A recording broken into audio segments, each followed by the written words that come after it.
Hello student, welcome to Niket stood.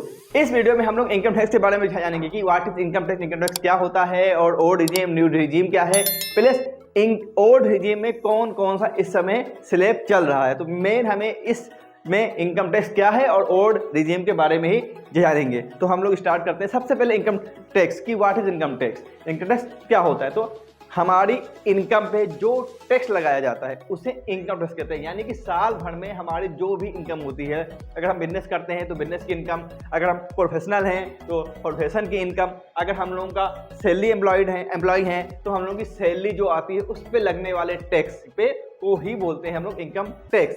जैसे कि अगर कोई बंदा बिजनेस कर रहा है, बिजनेस मतलब प्रोफेशनल बंदा है या फिर बिजनेस करता है, तो उसके पास जो भी साल भर में रिसीट होती है या फिर जो भी सेल होती है उस सेल में या फिर रिसीट में हम लोग एक्सपेंसेस माइनस कर देते हैं।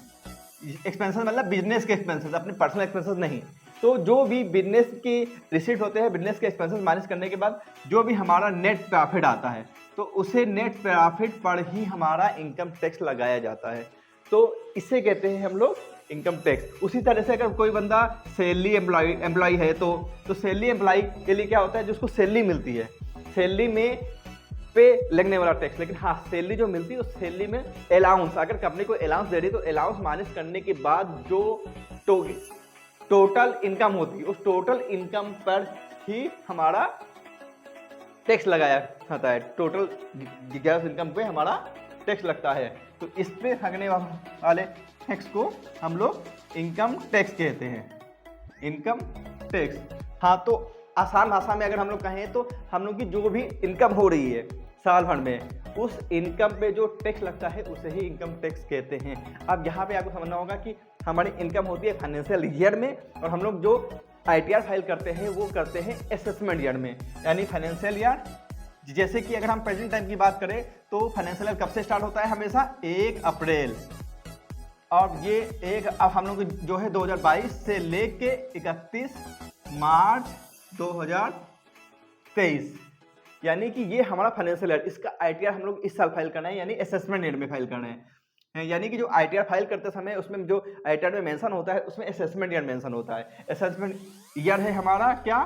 1 अप्रैल 2023 से 31 मार्च 2024, यानी कि ये हमारा था 22-23 और ये हमारा है 23-24, यानी असेसमेंट ईयर 23-24 है और फाइनेंशियल ईयर 22-23 का ITR हम लोग असेसमेंट ईयर 23-24 में फाइल करेंगे। तो ये था हमारा इनकम टैक्स। अब सबसे पहली चीज, इस समय 2 रिजीम चल रही है, एक ओल्ड रिजीम, एक न्यू रिजीम।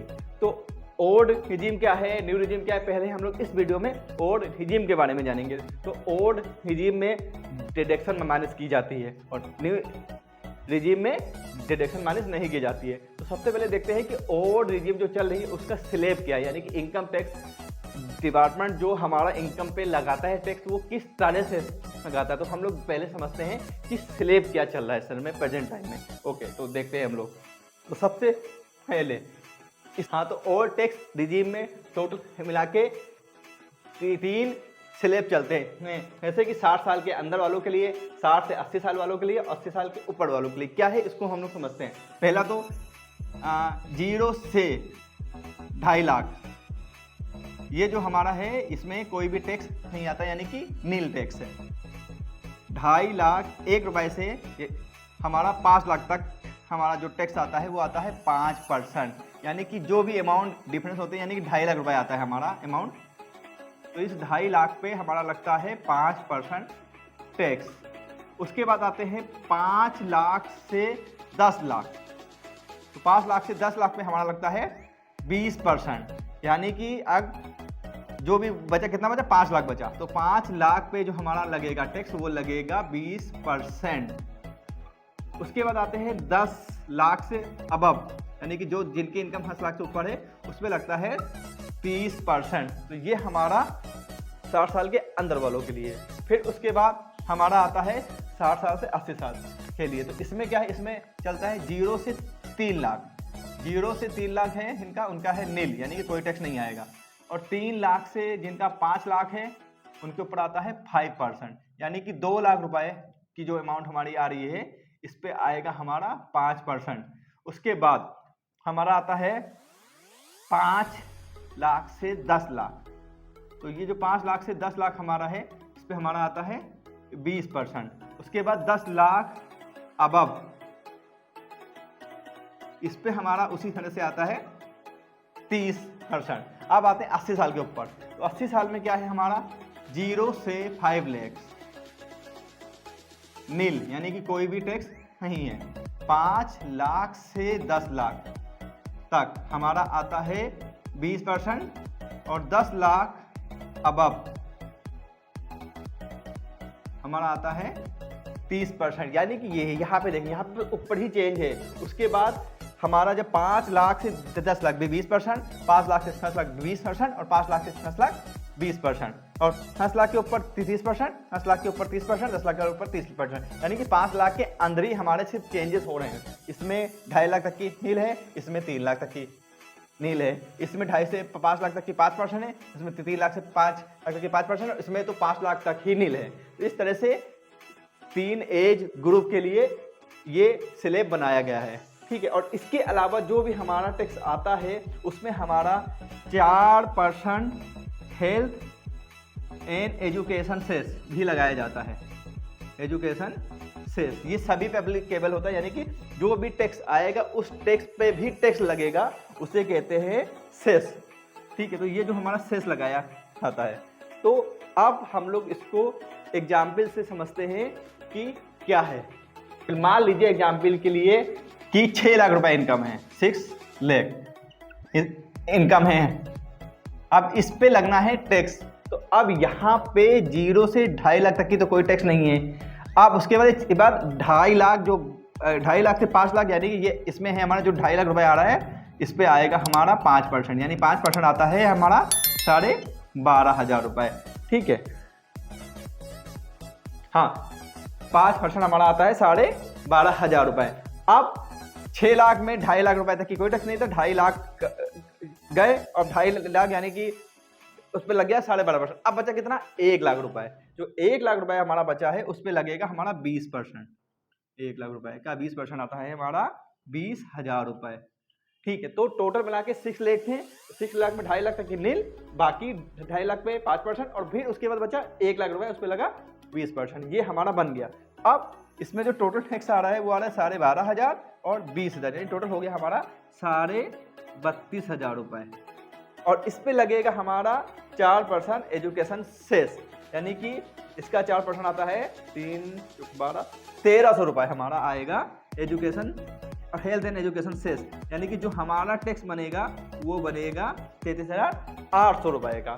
इसके बाद अब हम लोग देखते हैं इसी अमाउंट को 60 से 80 साल के लिए। तो यहाँ पे 3 लाख तक की है नील, फिर बाकी बचा 2 लाख रुपए, उसमें हमारा आता है 10%, उस पर हमारा आता है 5%, 10,000 रुपए। उसके बाद फिर बचा 1 लाख रुपए। तो जो बाकी 1 लाख का अमाउंट है उसमें हमारा आता है 20% के अकॉर्डिंग, यानी कि 20,000 रुपए। यानी कि यहाँ पे हमारा जो टैक्स आ रहा है वो आ रहा है 30,000 रुपए, क्योंकि ये, हाँ, अब यहाँ पे हमारा टैक्स आ रहा है 30,000 रुपए। अब इस पे हमारा लगेगा हेल्थ एंड एजुकेशन सेस, जो हमारा होता है 4%। तो ये आ गया चीज़ों को 1200 रुपए के आसपास, हाँ 1200 ही आएगा, बल्कि ये हमारा 31,200 रुपए। इस तरह से हमारा ये टैक्स आ गया। अब हम लोग देखते हैं इसको 80 साल के ऊपर वाले को। तो 80 साल में 5 लाख तक की तो कोई टैक्स नहीं है। 5 लाख के बाद बचा कितना, 1 लाख रुपए। तो इस 1 लाख पे हमारा आ रहा है 20%, तो आएगा कितना, 20,000 रुपए। यानी कि यहाँ पे हमारा सिर्फ 20,000 रुपए लगा, और 20,000 रुपए का 4% एजुकेशन हेल्थ एंड एजुकेशन से आता है हमारा 800 रुपए, यानी टोटल आ गया 20,800 रुपए टैक्स। तो इस तरह से हम लोगों ने देख लिया कि 3 एज ग्रुप के अकॉर्डिंग यहाँ पे ऐसे टैक्स लगता है। अब हम लोग इसको एक बार फिर से कुछ एग्जाम्पल से और देख लेते हैं, क्योंकि हमने यहाँ पे आपको एक चीज मुझे आपको और बतानी है। क्या वो ये है कि अगर कोई बंदा सैलरी एम्प्लॉयड है तो सैलरी एम्प्लॉयड के लिए अंडर सेक्शन 16 में 50,000 की उसको रिबेट मिलती है। और उसके बाद चाहे वो सर्विस में हो चाहे वो बिजनेस में हो, 87A अंडर सेक्शन 87A जो हमारा है उसमें भी हमें अगर 5 लाख रुपए तक इनकम है हमारी तो हमें 12,500 रुपए की रिबेट मिलती है। तो हम लोगों को इसको भी समझना होगा कि क्या है ये चीज। इसको मैं फिर से आपको बता देता हूं कि अगर बंदा सैलरी एम्प्लॉयड यानी कहीं जॉब करे, भले वो गवर्नमेंट जॉब करे, भले वो प्राइवेट जॉब करे, कुछ भी जॉब करे, तो उसको जो भी सैलरी मिलती है उस सैलरी में सबसे पहले अंडर सेक्शन 16 में 50,000 की जो डिडक्शन मिलता है वो पहले माइनस होता है। उसके बाद फिर अगर उसकी इनकम ओवरऑल 5 लाख के अंदर है तो उसको 87A में 12,500 रुपए की और रिबेट मिलती है, यानी कि उस पर कोई भी टैक्स नहीं आता है। और दूसरी में अगर मान लो कोई बंदा बिजनेस है या प्रोफेशनल है तो उसको ये पहली रिबेट नहीं मिलती है, लेकिन अगर उसकी इनकम 5 लाख के अंदर आ रही है तो 5 लाख के अंदर में 12,500 की रिबेट मिलती है, यानी कि ये जो रिबेट है वो 5 लाख बिलो 5 लाख है, बिलो 5 लाख में 12,500 की रिबेट मिलती है। अब इसको भी हम लोग एक एग्जाम्पल से समझ लेते हैं। तो जैसे यहाँ पे हमने आपको एग्जाम्पल दिया था 6 लाख का, अब यहाँ पे हम आपको एग्जाम्पल देने जा रहे हैं 5 लाख रुपए का। मान लीजिए कि अगर इनकम 5 लाख रुपए है तो अब 5 लाख रुपए है हमारा, तो यहाँ पे तो आएगा हमारा नील, और यहाँ पे हमारा 2.5 लाख का आ रहा है 12,500, इसका तो टैक्स अब आएगा ही नहीं। तो अब 12,500 रुपए हमारा आया टैक्स, लेकिन यहाँ पर हमें 87A में 12,500 रुपए की रिबेट मिल जाएगी, क्योंकि हमारे इनका 5 लाख तक है, 5 लाख के ऊपर नहीं है। तो 5 लाख तक होने के कारण हमें 87A में रिबेट मिल जाएगी, यानी कि ये हमारे 87A की रिबेट होने के कारण अब हमारा जो टैक्स आएगा वो आएगा नील, यानी कोई भी टैक्स नहीं आएगा। उसी तरह से सेम टू सेम इस पे भी हम लोग देखते हैं, यहाँ पे भी हमारा जो टैक्स आएगा वो ये तो आएगा ही नहीं। अब क्या है, अब आया था 10,000 रुपए, तो हमें 12,500 तक की रिबेट मिल सकती है, यानी कि हमें ये पूरी रिबेट मिल जाएगी। तो यहाँ पे भी हमें पूरी 10,000 की रिबेट मिल गई 87A में। तो यहाँ पे भी हमारा 87A में रिबेट मिलने के कारण हमारा आया कितना, 0, यानी कि नील, कोई टैक्स नहीं आया। और यहाँ तो ऑलरेडी पहले ही 5 लाख था, तो इनके लिए तो ऑलरेडी पहले से ही रिबेट चली रही थी। तो इस तरह से अगर हमारी इनकम 5 लाख तक है तो 87A की हमें 12,500 की रिबेट भी मिल जाती है। अब हम लोग इसको देखते हैं कि अगर मान लो सैलरी एम्प्लॉयड होता तो अगर सैलरी एम्प्लॉयड होता, और अगर सैलरी एम्प्लॉयड होता तो अगर जैसे 5 लाख इनकम थी तो 5 लाख में 50,000 रुपए माइनस हो जाता सबसे पहले अंडर सेक्शन 16। आप इनकी इनकम आती 4.5 लाख रुपए। अब इस 4.5 लाख के ऊपर स्लैब स्टार्ट होता, मीन्स यहाँ पे 2.5 लाख तक की तो था नील, यहाँ पे जो 2.5 लाख का तो हमारा नील था, और बाकी आता 2.5 लाख से 4.5 लाख, यानी कि 10,000 आता, क्योंकि 2 लाख इनकम होती। तो ऑलरेडी 5 लाख के अंदर है तो इनके ऊपर भी टैक्स नहीं पड़ना, और सेम कंडीशन इसके ऊपर भी अप्लाई होती, और उनका तो पहले से था। अच्छा, अब अगर मान लीजिए कि यहाँ पे इनकम होती 5.5 लाख रुपए, तो अगर 5.5 लाख रुपए इनकम होती तो 50,000 रुपए माइनस करने के बाद ये भी हमारा आ जाता 5 लाख, यानी कि 5 लाख आ गया, तो इसमें भी आ गया ये 5 लाख तक आ गया, इसमें को भी 87 में सबको मिल गया, यानी कि यहाँ पे भी हमारा कोई टैक्स नहीं आएगा। अच्छा, अब हम लोग एक छोटा सा और एग्जाम्पल लेते हैं। मान लीजिए कि यहाँ पे हमारा होता 6.5 लाख रुपए, इसको हम लोग कर लेते हैं 6.5 लाख। 6.5 लाख में अगर 50,000 रुपए हमने रिबेट, अगर सैलरी एम्प्लॉयड हमने दे दिया, मतलब अगर मिलती है तो आ गया ये हमारा 6 लाख रुपए।